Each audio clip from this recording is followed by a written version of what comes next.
is becoming quite the competition. Hey, that's me. Don't just take my part. Oh, just waiting, you know. Sure, why don't you speak your own part then? Oh, we're starting? No, let's just wait here forever. The contest was becoming quite the competition.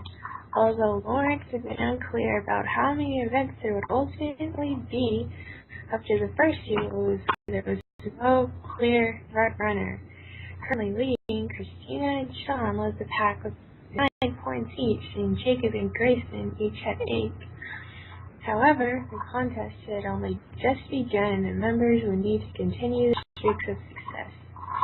The current leaders, Christina and Sean, had a very different approach to the contest. This difference was exceptionally contrasted in their attitude. Even what they did following the second challenge was evidence of their differences. Christina's #1 priority following her second place finish was to have a brief but important conversation with Lawrence. However, it would not be about the contest. Rather, it would be about Jacob.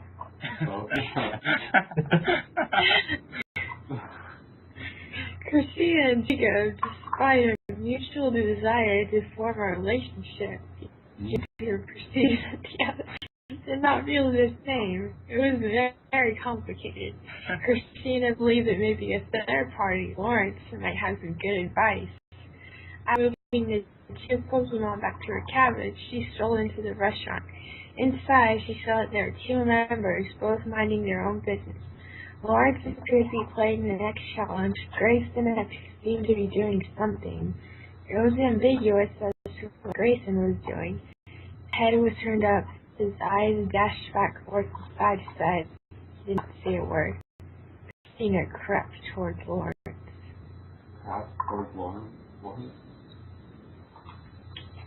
Correct. You know. Who did your place on this? Take this paragraph. A what? This paragraph. You. You Feeling Marvel, Jacob?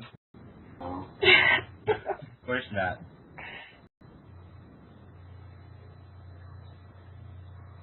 Lawrence, did I ask you something? Or do I ask you something? That's supposed to be me. Well, you Your new voice, sir. Well, he's had to imitate your deep man voice just so well. Yeah. Lawrence looked up, rather intrigued. Of course. What's on your mind? Oh, that's good to know. Yeah. This is a very, yeah. Well, Thanks for telling you about that, Christina. welcome. Oh.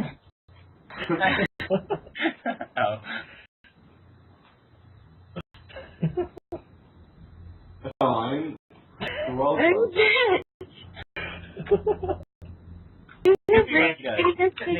I will as soon as since I'm not busy. Well, I didn't really know to ask.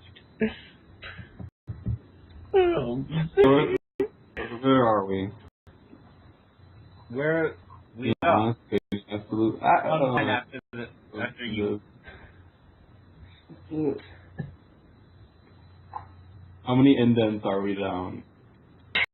The one after the one you just did. Count down and tell me which one. 1, 2, 3, 4, 5, 6, 7. 1, 2, 3, 4, 5, 6, 7. Oh, my mind. It is. Oh, I didn't know who else to ask. Yeah. You. That's supposed to be me. Well, I didn't know who else to ask. Let's see, you know about me and Jacob, right? Everyone does, except maybe Chris. Yeah, I'm turning this off right now, so. Right. Lawrence's face went into a state of shock. You're turning I want to get together. Lawrence's face went into a state of shock. Oh, You want to date Chris? What? no, Jacob. I want to get together with Jacob. Oh, gotcha.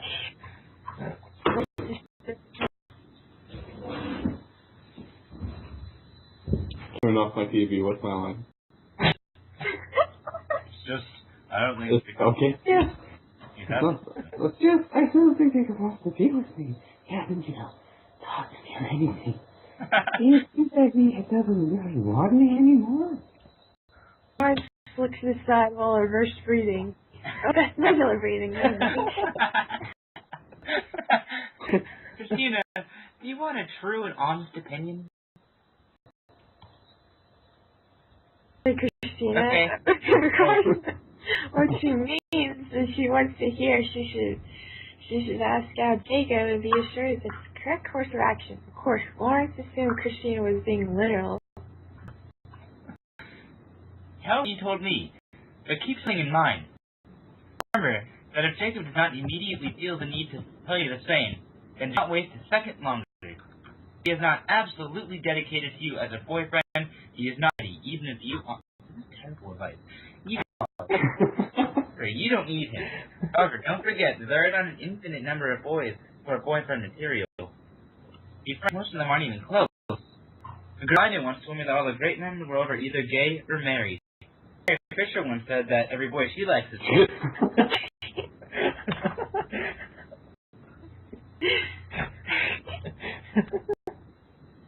It was Sean. Oh, man. Like, by that definition, I'd be a great man. Grayson interjected. Lawrence and Christina simultaneously turned their heads toward Grayson. Abel looked that signified the awkwardness of his comment. Christina muttered. Oh, Grayson. Just I guess you were... Mary? Remember, married to May. That's a fictional character, Grayson. I assume she meant actual people and actual married people. Lawrence. Grayson got up and boastfully marched toward Lawrence. He pulled something out of his pocket and held it in front of Lawrence. If I'm not actually married, then why do I have 3 half-anime, half-vampire children?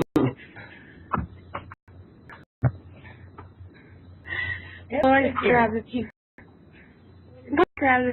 of paper Grayson was handing him. He took a quick glance at them. This is a calendar turned to May. Yeah, I believe this is your homemade Galapagos of Gamers calendar.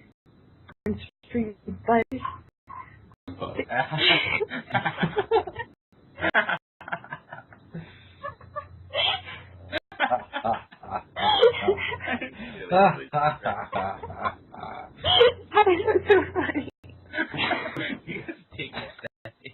I don't even know. The GoG calendar was the creation of Grayson. He wanted to help put GoG on the map. After seeing a firefighter calendar, he decided that he would create a similar calendar with revelers. There are a few problems with the calendar preventing it from becoming a financial success. First off, only one member, Mike, has ever submitted a shirtless photo. Anyone that has that picture of Mike. So why would that prevent it from becoming a financial success? Basically, every month has the title of May, even though the dates were otherwise correct. Anyone would have guessed it was not a commercial success. Wrong one. Grayson responded. He searched his pockets for another piece of paper, which he showed to Lawrence. This is a parking ticket. I didn't know they gave them out for planes, so I'm not surprised, given your poor parking job, that you did when you landed here. Grayson crumpled the ticket and threw it back. You know I'm married. How do you explain my kids? I was wondering that too, considering they're a half vampire and you aren't half vampire. Are sure they're yours? Damn, I look just like Robert Pattinson. Why do you think I said my kids? I'm married and or gay. Let's turn to Christina. Just be prepared for a Jacob that isn't ready. Christina nodded and left the room. It was not until later that evening when Lawrence announced the next challenge. The rumors spread quickly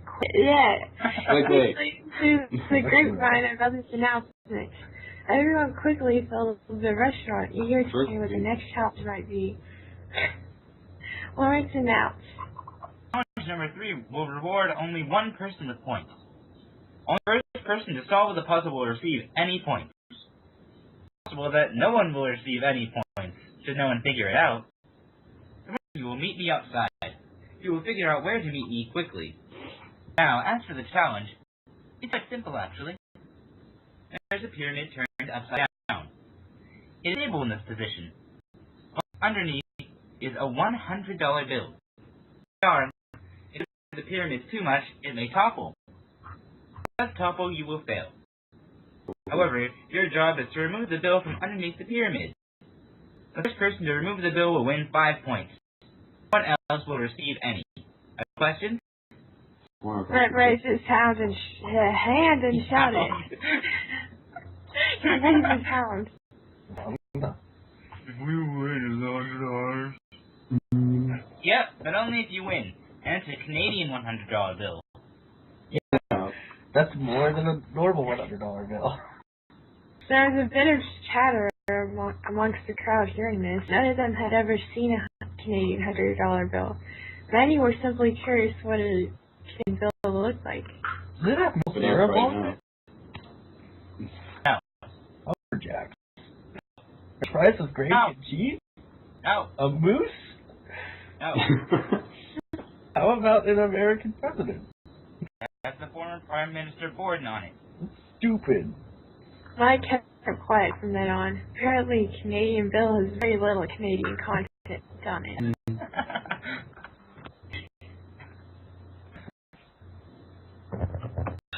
Who is it? Norman? Is that me? You! You! I forgot how I did his voice. It's like deep, rough, I don't know. Come with got to work and change. Something like that, yeah. I hadn't intended it that way. But now that I think about it, absolutely. You may work alone or in teams. If the group wins, everyone in that group will receive 5 points. However, the group only gets one chance to succeed. Lawrence walked away, willingly to his room in the depths of the quarters. As usual, he would not be found easily after that, unless your name is Grayson, that is. It's been a great talk about mornings. Mornings represent a new beginning, a fresh start. Regardless of all the wrongdoings of the previous day, a morning represents a new opportunity to succeed. Perhaps the reason people dislike mornings is because to them it represents a loss of opportunity, or because they're tired. Anyone who does the same thing day in and day out for 4 years would probably grow boredom more quickly. For the rest of us, mornings are wonderful. Evenings have not been talked about long. Evenings are a strange thing. Lack of light and the apocalyptic grain of a day's end do very strange things indeed.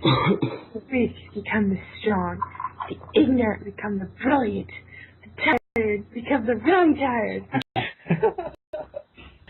Perhaps there was something sinister about Lawrence deciding to announce the challenge just before dusk. Maybe Lawrence wanted to bring out those other emotions. The list was with Sean, Michael, Connor, Chris, Christina, and Norman. With 6 people, this was an exceptionally large group. It's unclear why they decided to form such a large group. Perhaps they were 6 heads or bigger than one. The 6 had gathered in the tournament ring because no one had a cabin big enough to comfortably fit the 6 of them. Now, I know you all want to talk about the puzzle at hand. Maybe that's supposed to be Chewy, but he's not here. No. Right. I don't know who that was, Sean. to talk about my feelings. Okay. You see, I'm not sure you guys can hear me, one of you. Also, I want to talk about recently getting dumped. Sam's still on my mind, but I am so over her now. Have you seen the dresses? Come on. Why doesn't anyone... there it is. I lost myself on the tangent. Why doesn't anyone listen to me? Christina, I'm sorry for screwing your boyfriend. Grayson comments machine a minute. Oh, no.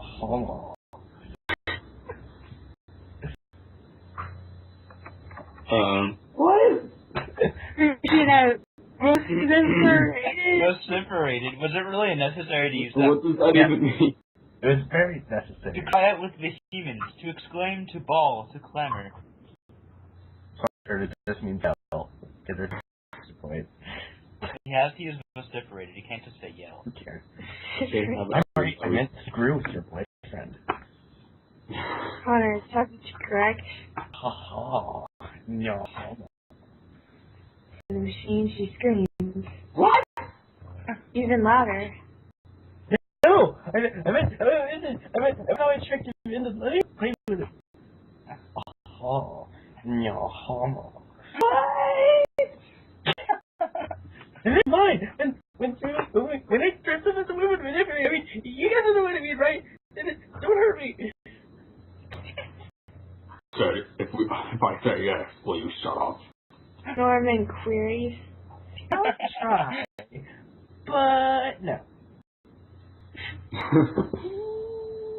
Well, maybe. By the way, I have to go in 5 minutes. You know, it's almost 11. You know, my parents come over this island. They're gonna kill me. Carol's gonna kill me.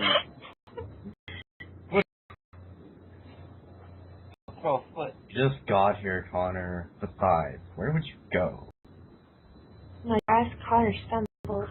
Well, you know, it's late. I have to go to bed or my parents will get mad. Emphasizing the mad.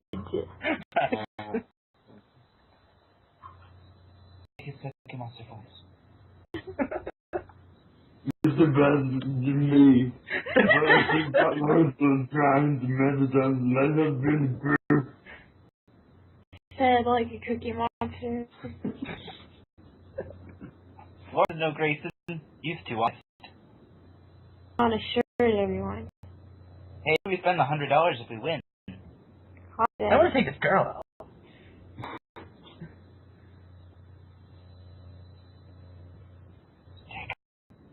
Nonsense. Get away on this island. It costs $100. All three of us were destroyed nicely in the past. So how does getting away fix that? We should call the jackers. Chris exclaimed. About a party in general. My advocated. Who's saying this? Doesn't say. Well, those are all okay ideas, but how about we buy supplies to make comics and stuff? Hey, let's read a comic or something. Where am I coming from? Were done and the reading was about to begin. Everyone stared at the comic and Nora began their style by speaking in an Italian voice. Jacob, use your best Italian voice. I don't know how to do an Italian voice. Talk like Mario.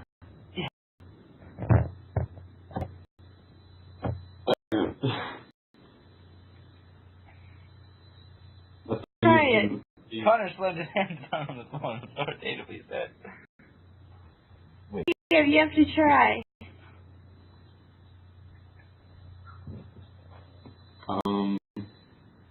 You got nothing on me.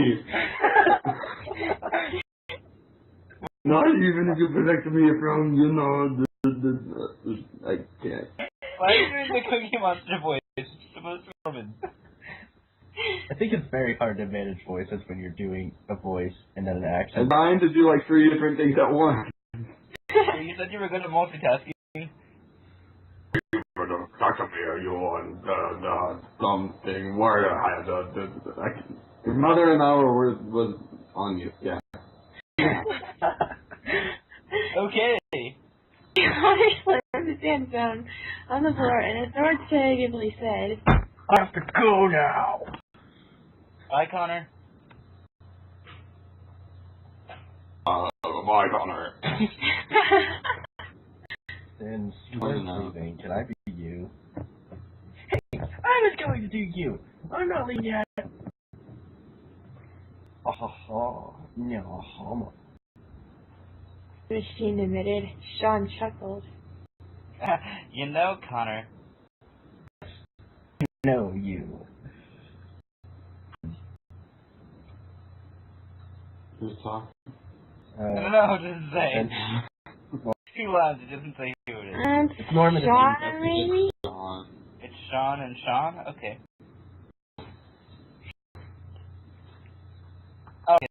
Okay, after that's Chewy. So. According to there, you're turning into Grayson. After all, it is interpreting what you say as Grayson. No, that can't be true. That's impossible. No, except you doesn't get that reference. I'm turning into Grayson. Let's just do the freaking comic. Christina dictated.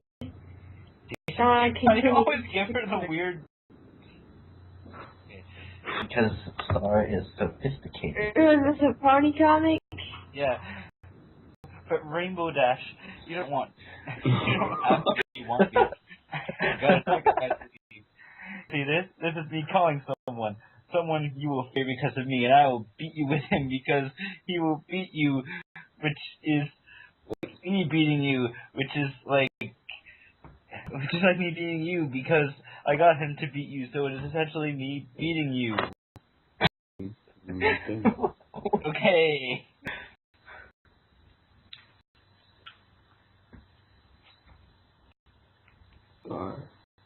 And made some sound effects. But Oh, Darth died. Oh no. Hey, Okay. So you can make this noise too. Norman made some sound effects. Darwin made some sound effects by creating a noise similar to that of a Tibetan throat chanting, mixed with a cat throwing up a hair. I have to make that noise before we do anything I else. don't know how I would even do that. Exactly like that. There was an awkward pause after that noise.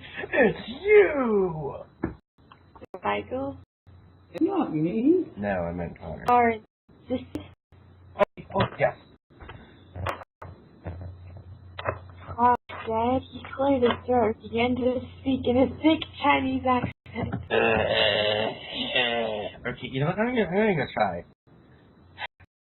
It be you! Ha! You wrong because you was going to be you, and then I will win. Are you ready to meet your fate?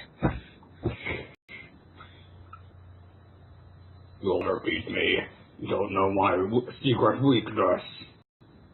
Norman vociferated. Listen, guys, I have to go now. For real this time. I'm leaving. For sure. Alright, I'm taking this role now. Oh, no, you didn't! My part! Now, where was that? Oh, yes. I know your weakness. Your weakness is my way. My way. That was like really fuzzy for me. How did you know? My one and only weakness is the man wave.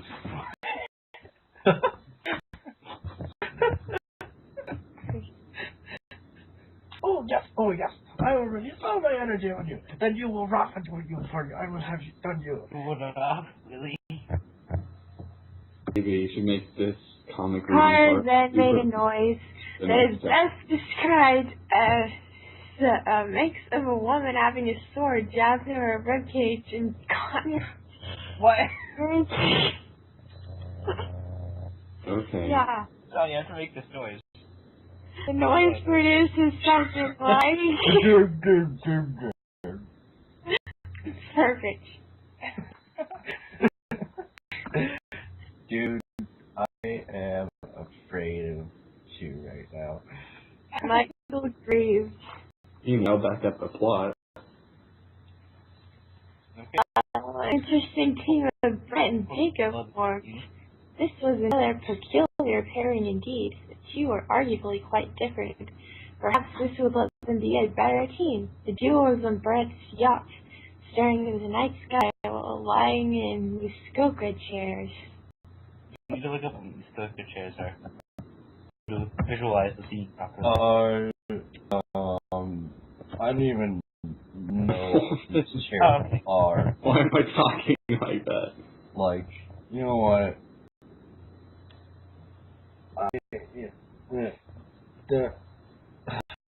No puzzles, man. Like, A peculiar response. Can you be more familiar with me? Question. Jacob. I win. I need you. The way to solve the problem is to remove the bill quickly. Car, here's what we will do. I'll attach a string to the bill without touching the pyramid. You will attach the other end of the car. There'll be a long string. So once you're off full speed, we'll pull the bill. I'll pull the bill so fast it will be like the waiters in restaurants who pull the tablecloth off a table. But everything on the table remains where it was. Jacob perpended Brett's proposal. Ended. Brett's proposal. I swear you make a pass with these words. The thought of having another first place finish made Jacob euphoric. I don't even, know what you just said, but... What am I talking about? Do you expect less of me? Storm asked confidently. Temporarily changing his name from Brett to Storm. No, it's just, it's like... Cool. Man, I don't know what to do with my life, man. Like, I don't know. What am I gonna do about Star, man? Like, it's just like nothing goes right. Right? What do you want to spend, your money on? No, I don't need much.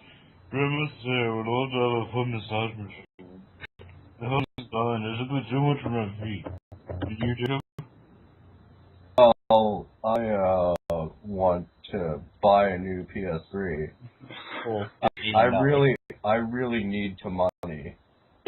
Kind of jealous. I'm kind of jealous of your Brett. I wish I could be as successful as like an idiot.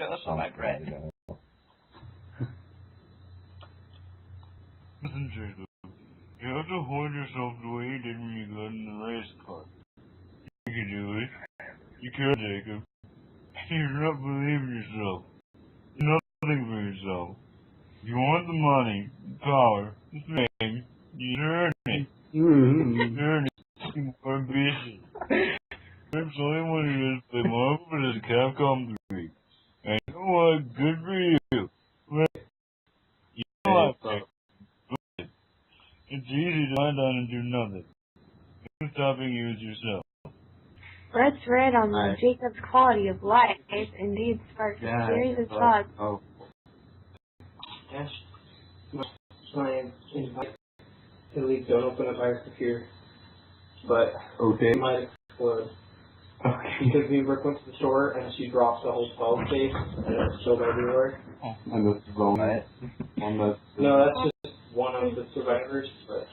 No one else survived, but that was the one that was scary. Oh, well. I don't know why I'm sad. Dude, Shasta, man, you know Shasta over there? Like Shasta, like Shasta Orange, Shasta Gray, Shasta Color, stuff like that. Yeah. 2 for $5. 2 packs for $5.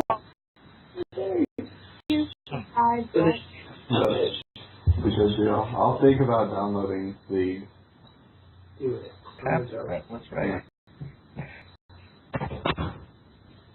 Anyway. Probably have to give my mic. Maybe. Yeah. Brett's rant on Jacob's quality of life indeed sparked a series of thoughts within Jacob's head. Perhaps Brett was right, or wasn't. Brett was easy life. Jacob did not. He would never understand that. He would never understand his life. Brett saw the world through a set of eyes and saw it as being easy to conquer. If Jacob saw the world that way, as something that could be conquered, could Jacob achieve anything? You're like so great with women and stuff, man. And, like, why are you like freaking lying down now? I grinned while replying. Knock on the door. Conveniently for Lawrence, he was closed. He shuffled to the door and opened it. It was Mike.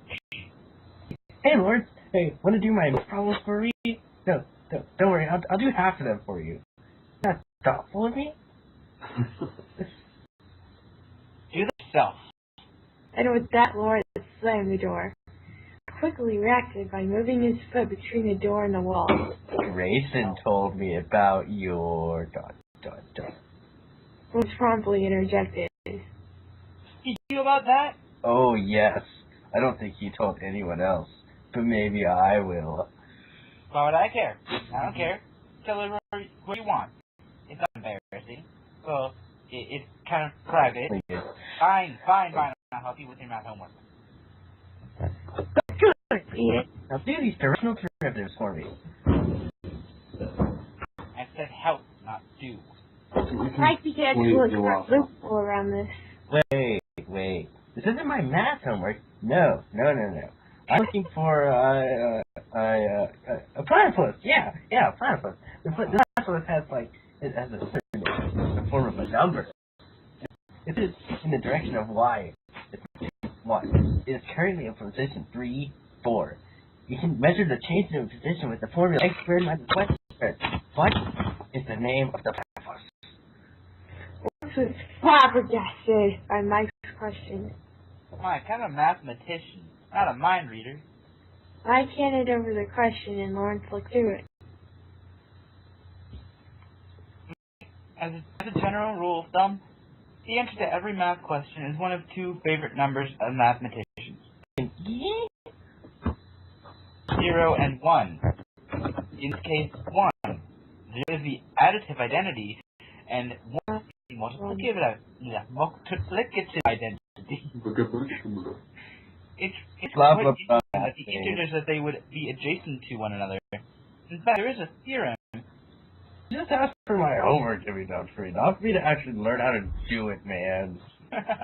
Dude, calm down. Hey, Lawrence, the $100 I win for, I'm going to reward you with a thank you card. Want to spend $100 on a thank you card? Hell no. I'll spend 50 cents on the card, and the rest I'm buying Mario Party 9 and tacos. It was now past 2 a.m. The most dramatic of character metamorphoses occur in the early morning. Of particular interest is the vicissitude of Christina. Jake, I have to be Crazy Star.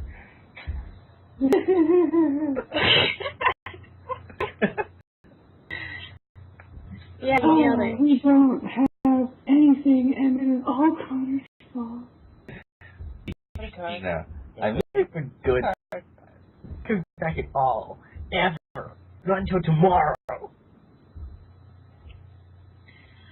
It is tomorrow. I'm so croaked right now. You know what that means. How can it be tomorrow when it's today? Oh, look, it's today. It is. It means crazy drunk. I'm crazy and drunk, so I'm crunk.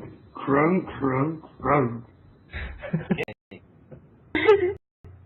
I have an idea for the problem.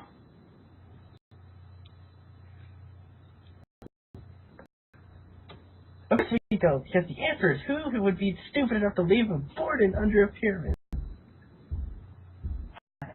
Canadians call their hundreds wardens. Of course they do, Sean. I wasn't there. It's called Benjamin, so it's a warden. Just like a Benjamin. That's That's for the scene. Screw that. We're going on. Easy to get confused, Christina.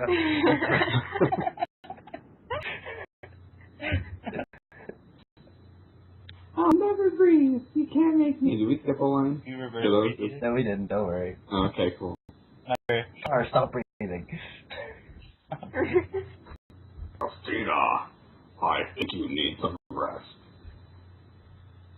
I'm fine. I don't need any of you. I'm leaving this group. I'm Connor. I really am. That's not what Star's like when she's tired. She's not like a bitch. She's just like.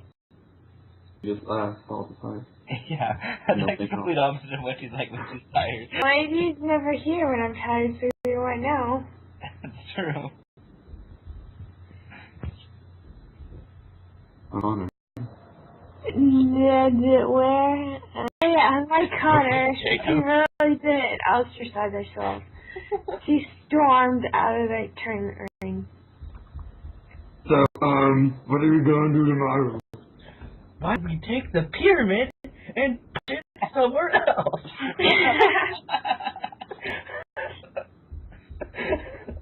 Let's do it.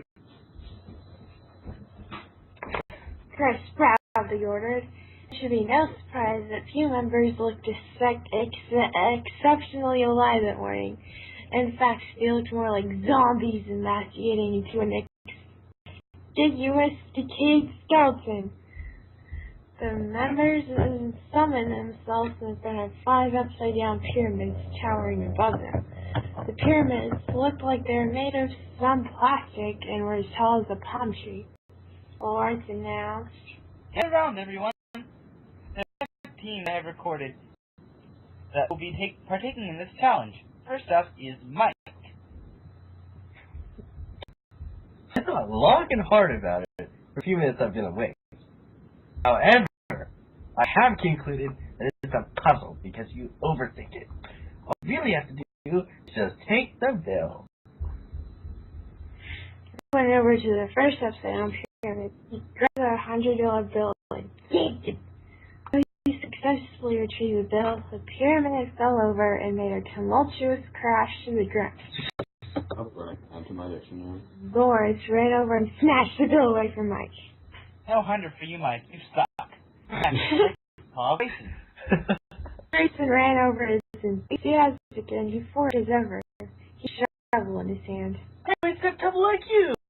Actually, insectuple isn't a word. Lawrence, It means 57-fold. No, it doesn't exist. It's up. Words that means 57-fold is,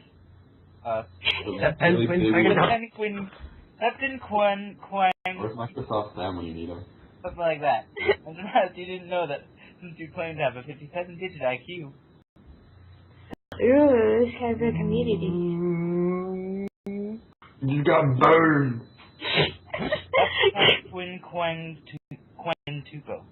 Suddenly, Christina sprinted towards her cabin.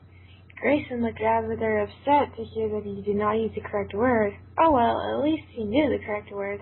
Well, me and my stepdad couldn't crack and double IQ figuring out this puzzle. I have to dig underneath the pyramid to get to retrieve the money. Now first, I'm going to put some rubber on, so they... Grayson put on a pair of latex gloves. Back, Grayson ducked and fully through the community used a languid process. He kept digging and digging and digging, and it must have been 30 minutes before he successfully dug underneath the pyramid. Once he had done so, he created a little hole underneath the bill. However, as he pulled down on the bill from underground, he suddenly felt an earthquake. It was actually an earthquake. Instead, the pyramid had fallen over. He climbed back out of the hole and surrendered the bill to Lawrence. He looked absolutely filthy when he came out of the ground. Alright, I'm going to call Christina next in order to do this in our team size. But since she isn't here, next up is Brett and Jacob. Ordered. Frank cautiously poked a small hole in the bell and tied a piece of string around it in a simple knot. Meanwhile, Jacob got his wooden race car and tied it to the end of the string around it. The two signaled to each other to begin their attempt. Jacob slammed down the accelerator and the frothy coke and Mentos mix erupted from the tailpipe. After about 5 seconds, the car traveled further than the string's length and it pulled on the bell. Although the bell was taken, the pyramid still fell to the ground. Jacob stopped the car and looked very disheartened. He thought for sure that he and Brett had come up with the correct answer. He returned the bill to Lawrence. Lawrence surveyed the scene for any sign of Christine. So many $100 bills. We don't know what goes on in Canada. You stole them all. It happened $100 bills. He just robbed a bank before going to the island. Oh, we're all like in the middle of nowhere. The time is settled. Maybe he has his own, maybe the island. Let's survey the area for any sign of Christine. I guess Sean, Michael, Connor, Chris, and Norman are... Is a Canadian $100 bill called a boarding? No. Told you. Despite the number of members, this team had a surprisingly simple solution. Norman, Connor, Michael, and Sean were going to lift the pyramid while Chris salvaged Bill, and then carefully place it down. While Connor, Michael, and Sean got into their positions.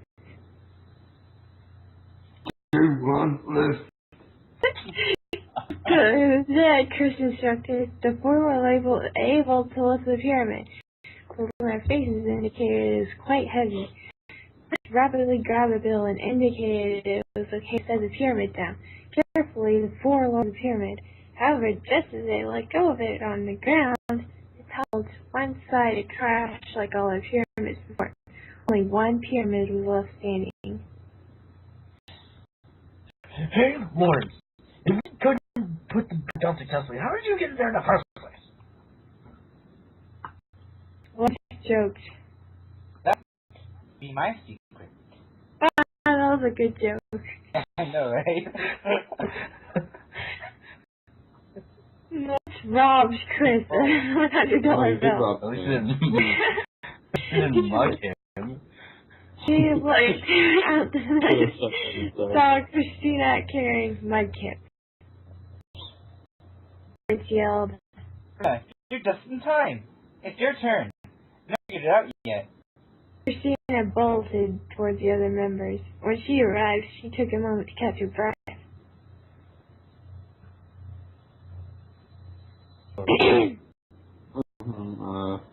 Sorry everyone, it took me a lot longer to find out my kids than I thought. Christina said proudly.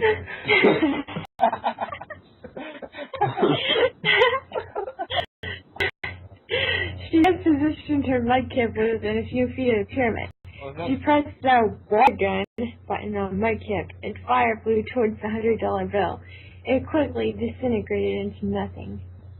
We have a winner, everyone. Christina! Voice. Hey, count. She destroyed the bill.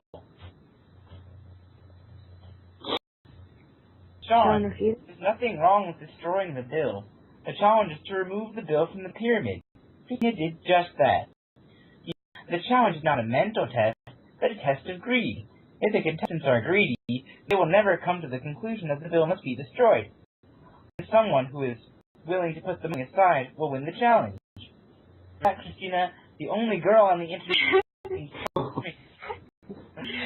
do believe we have a front runner now. Christina was the front runner. She was a kind young woman, but that was not the reason she won. She was rational, but that was not the reason she won. She felt wrong and hard about the puzzle, but that was not the reason she won. The reason she won was that she had no need for domination. Everyone else had something to prove. Christina did not need anyone or anything. This ensured an unmaterialistic ideology that granted her a major victory. It was a victory well earned. Wait, Me. anyone else had a reason to prove themselves other than Jacob? Have a what? Really? They just wanted money. I thought Brett just wanted $100. Yeah. For a I don't even know what it was. Stupid money, no longer back for mooses or anything.